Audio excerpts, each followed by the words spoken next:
To sketch how to render leopard prints.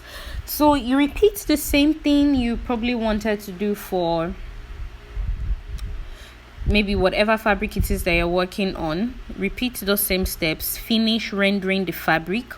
When you're done rendering the fabric, then you take, there are two ways.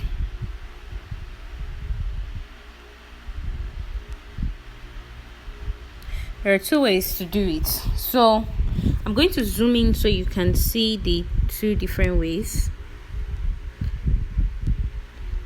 There is this one with the blurry prints, and there's this one that looks really sharp. So I just worked with two brushes. The first thing you're going to do is paint the base of your layer. So let me hide this. Painting the base of your layer means just filling it up with a color. So I'm just going to fill up this layer with a color.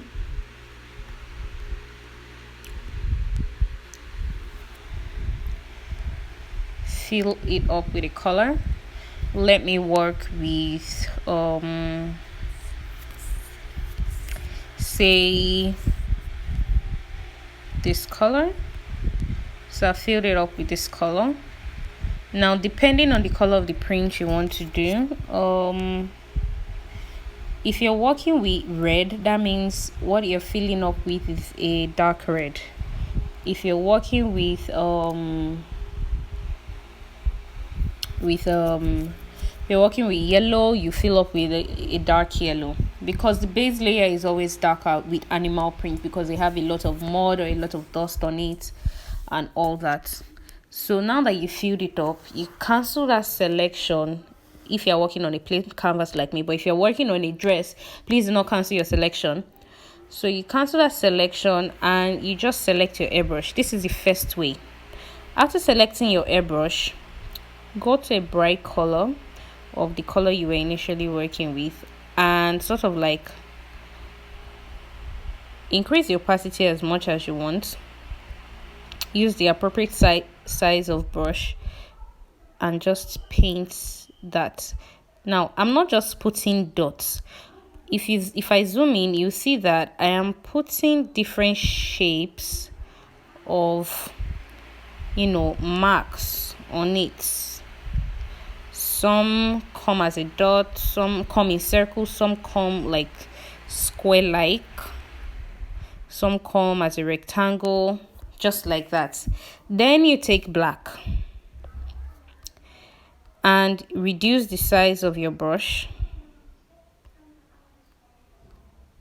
You might want to zoom in for this part and just hold on. Take your hard airbrush and then this is large. Take your hard airbrush and then just paint the corners like so. So you paint in two sequences or in different shapes as well. You can go full on the full shape. You can go zigzag round it. You can go this way. You can go this, you can make it full and then just leave a little part there. Can you see it's coming up already?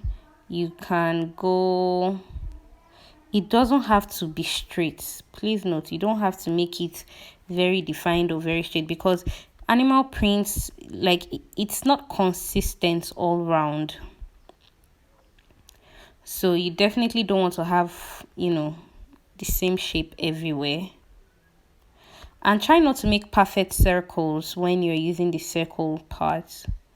Try not to make perfect circles. And you keep going on and on just like that. When you're done, you just put like little marks in between. Make sure they're sharp.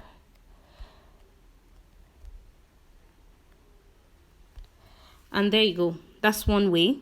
The other way is using this angle brush. Using that angle brush, just like we did initially. Pick a bright color or whatever color you're working with and just zigzag through.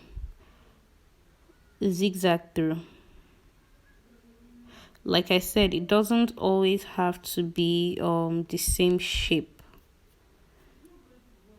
Zigzag through it. When you're done, change it to black and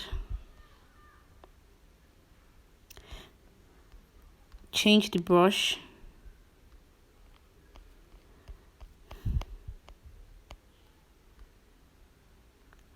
Then you zigzag through by outlining.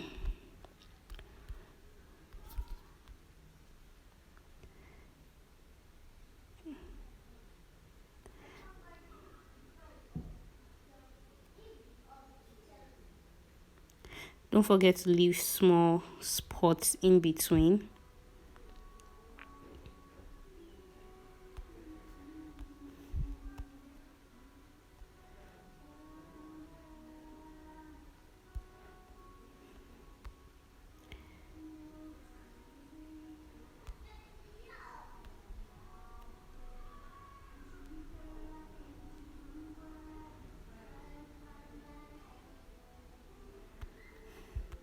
It might look rough at first, but by the time you zoom out, you're going to get all these different shapes of spots, and it will look like animal prints. Yes, I know it's funny, but that's how it works.